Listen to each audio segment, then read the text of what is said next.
Okay. So today we're talking about food is fuel. So think about your dream car real quick. All right. Most dream cars are going to take that premium gas, right? So you're also going to get a regular oil change. You're going to have to change your fluids in the car. You're going to have to check your tires, rotate your tires. They take a lot of maintenance. Just like your body, right? We want to think about that body, and depending on how you want your body to perform, the more and more you do to work on your body, obviously with nutrition, with physical fitness, is going to allow your body to be your vehicle through life at a more optimal level. So kind of compare the two. I want you to really think about your body as your vehicle through life, because that's really what it is, and we got to take care of it in all the ways that we can. So your amazing body, it's a machine, right? You have the muscular system, the nervous system, the skeletal system, the digestive system, and all of that works together. So when we're fueling our body in the right ways and we're using food as medicine and food as fuel, that's again what's going to help all those multiple systems in our body. The four things that our body needs is air, right? The oxygen that we breathe, water, the water that we drink. Our bodies are made up of, any 75 and higher % water in our bodies. So it's very important to keep our body hydrated. And fuel is your food. So you want to think of that food as that fuel for your body. That's what's going to keep your engine going. And then rest, sleep, right? Sleep, all of those things are all so important. And we could spend a whole lot of time talking about each and every one of them. But again, today we're really going to focus on the food for that fuel. Think about, do a self-check real quick, all right? How do you feel today? And what did you have for breakfast? What did you do last night? How much sleep did you get?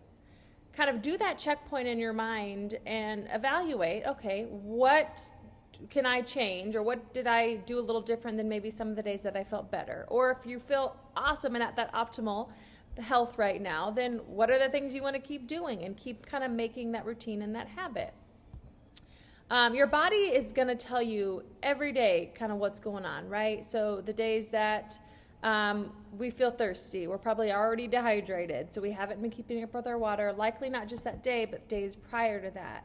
The days that we feel really exhausted and tired, your body's either, working at fighting off some kind of illness, or sometimes and often it's just sleep. Almost 50% of America doesn't get more than 6 hours of sleep a night, when our range should be about 7 to 9 hours of sleep. So are you getting enough sleep? Water, hydration. If your body's not getting that hydration in, then it's not going to be fueling at its best either. So it's so important to then kind of evaluate how much water are you drinking, are you getting enough, and moving through that way, okay? So also, recall a time real quick that you felt totally run down, right? We all can think of it. Maybe it was just this week. Maybe it was, a few months ago. It just kind of really depends what your kind of lifestyle has been like lately and kind of what's been going on. But how do you feel when you feel run down? Give yourself those self-checks. Every time you feel run down, what did I do to make me feel this way? And what can I do moving forward? We all know in life we can't do anything about the past, right? The past is the past. We can reflect upon it. And we can use it as learning tools, but really it's that next minute, that next hour, that next day, that current moment where we can really make some changes. So how do you feel your body for peak performance? Well, you got to think about what are you going to eat, right? You got to we choose the foods we eat. We got to think about when and why are we going to eat, so the reason why we're eating. And then we got to think about the environment in which the food is being presented. So how are we going to eat, right? And where? Are we going to eat in front of a TV, a quick little TV dinner? Or are we going to sit down with all the technology turned off and focusing on our food and maybe the people that are around us? Okay, so let's just talk about what to eat, all right? So it's really important, just do the basics. Stick to your carbohydrate and your protein number that we give you. You really don't got to worry about anything else, especially kind of when you're making those initial changes and just jumping in from, we want you to keep it simple. The simpler, the better. There is room to look at fats and sodiums and calories and all that, and we can definitely coach you through some of that stuff. If you have questions, just ask me or ask a coach. We are here for you no matter what level membership you have. We want to help you. So, know your numbers, stick to your numbers, add your vegetables, add your fruits, add your healthy fats, and think about your portion, right? Fist-sized carb, palm-sized protein, at least 3 meals of those, 3 meals of the 6 a day. I'm going to add my vegetable. I'm going to choose those healthy fruits for some of my carb options, for carbohydrates, and you're going to get that full, well-balanced nutrient diet that is clean. It's often going to be better if you're cooking for yourself because you know exactly what you're putting into your food rather than eating out with the extra oils and butters and things. And the processed foods they use. So just cooking for yourself, meal prepping, having a plan, thinking about, ingredients, substitutes. What can you use to make things healthier? And there's so many, just a variety. One thing that pops in my mind is instead of using regular sour cream, use plain Greek yogurt. Tastes very similar, and with the Greek yogurt, you're going to have that a lot cleaner nutrients as well as that added protein in there and less fat. So looking at the labels, just knowing what you're putting in your body, and that's kind of a whole nother topic, replacements. And I think Kelly does a talk on that topic. Either she has already or she's coming up soon. I can't remember on this one. So the other thing is water. So making sure you're getting at least 80 ounces in a day. And that's not a lot, right? So you're just thinking about this cup here, it'd be about 8 of these, maybe even a little less, because I think that's a little bit more than 10 ounces. But 8 ounces or 80 ounces a day of water, keep fueling your body. If your urine is coming out pretty kind of light yellow, that's kind of a good hydration trick to know that you're pretty well hydrated. If it becomes like very clear, you might be drinking too much water, but you kind of want it at that very light yellow mark to check your hydration level. If you feel thirsty, if you ever get to the point where are just feeling so thirsty, now aside from like working out, because you're gonna have different feelings of hydration during your workout, obviously. But just throughout the middle of the day, if you feel thirsty, it's usually a sign that you're dehydrated already. So drinking that water, Farrell's does sell an awesome electrolyte powder. It's called Hydroplenish.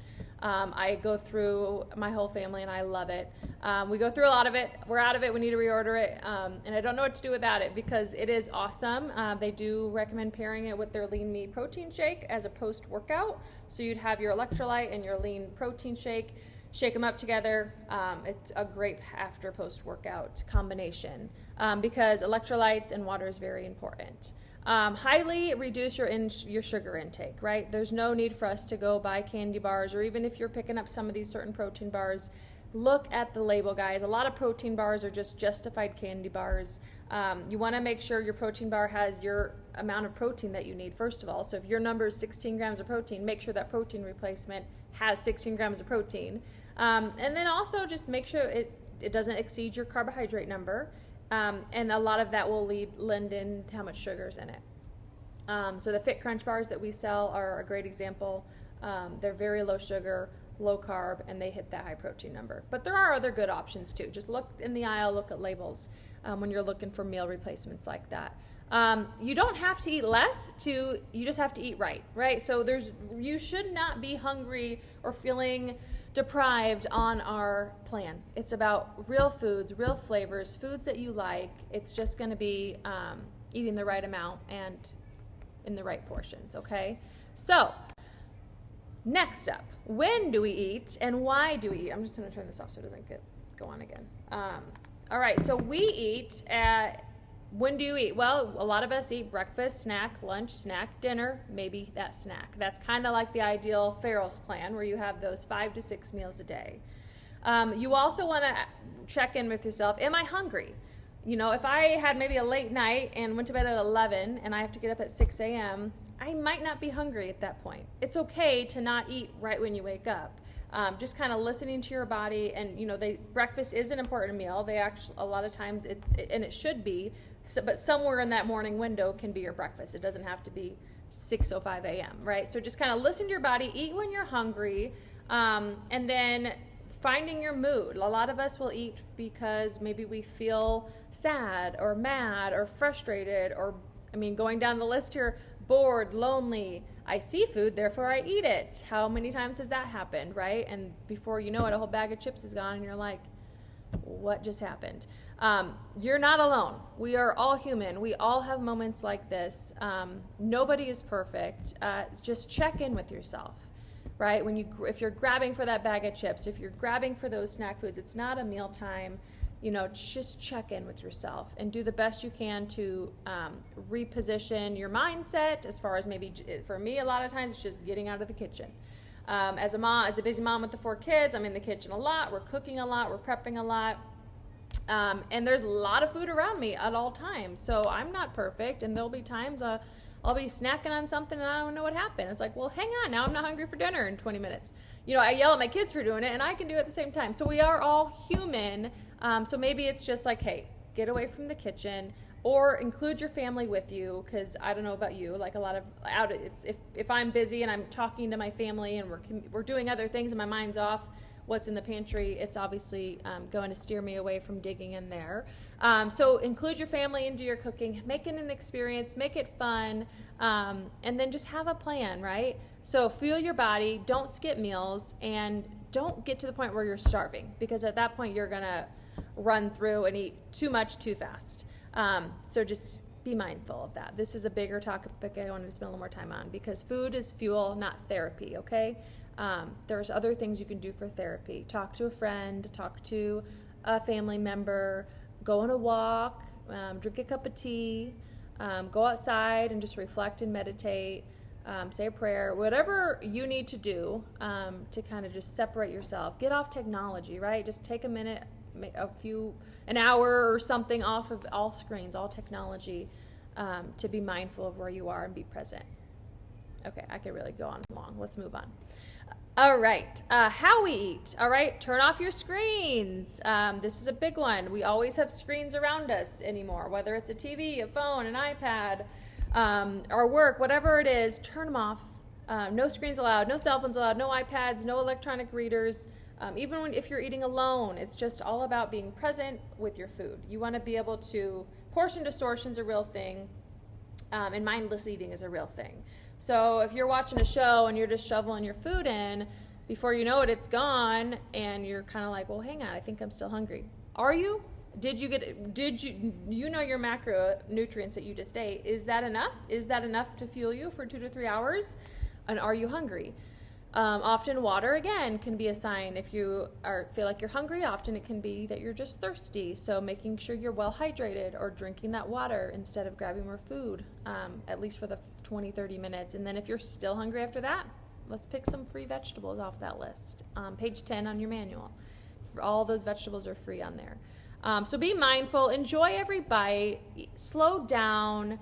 Try and make at least a couple meals a day where you guys can do this. I get we're busy, we're humans, a lot of us are on the go. You might have a meal in your car, and that's that. No, it's just life. But if you can just put more mindfulness into your eating, it's going to really help your relationship with food. How to select food when eating out. I like the suggestions here is, emulate people that you look up to. Order first, right? If you have a whole group of people ordering and they're going to order the cheeseburgers and fries, jump in first, get your salad ordered or whatever you're going to have, and stick to your guns. And just tell yourself, I'm eating healthy, right? I mean, it's so easy to have a last minute decision, like those French fries and ranch dip is going to look very good next to you. But if you put that mindset on, like, I'm eating healthy for my goals, I'm going to feel satisfied, and you eat it and you feel great and you're going to feel so proud. So just stick to your guns. You can order off the menu. I do have some food aversions and allergies and sensitivities, so I often am always ordering off the menu where it's like, hey, I just want a chicken breast, steamed vegetables, no butter, maybe put butter on the side and add a little bit, and then a plain baked potato, nothing on it. That's my go-to Charleston's order when we go out over there. It's clean, it's simple. I usually eat about half, and then I take the rest home and have another meal later. So just ordering off the menu, being picky, and sticking to your guns. Food is fuel, as we've been talking about. So let's just talk about you for a minute. We've given you a lot of information, and I want you to just to think about what has spoke to you from this talk today. Thanks for taking the time here so far. Just think about what can we do What's a change that we can make in the next coming week 4 of our 10-week challenge, week 3 of our statewide fit challenge. And if you're not in a challenge, whatever week it is for you, it doesn't have to be a certain special week. Every day is a new day to improve ourselves. So what can you do? What can you take away from this talk that you're going to really focus on? I don't want you to overwhelm it and think it's perfection next week, because it's all about baby steps. It's all about adding one thing at a time. So think about that. Now write down 2 to 3 ideas that you have, and maybe just circle that one goal that you're going to do this week, okay? If you need any help or guidance, I'm here. We have Kelly, Aaron, Aaron's leading the coaches. Kelly leads our instructors, and all plethora of instructors and coaches that are here also to help you. So check in with yourself, check in with us, check in with your coaches, and we are here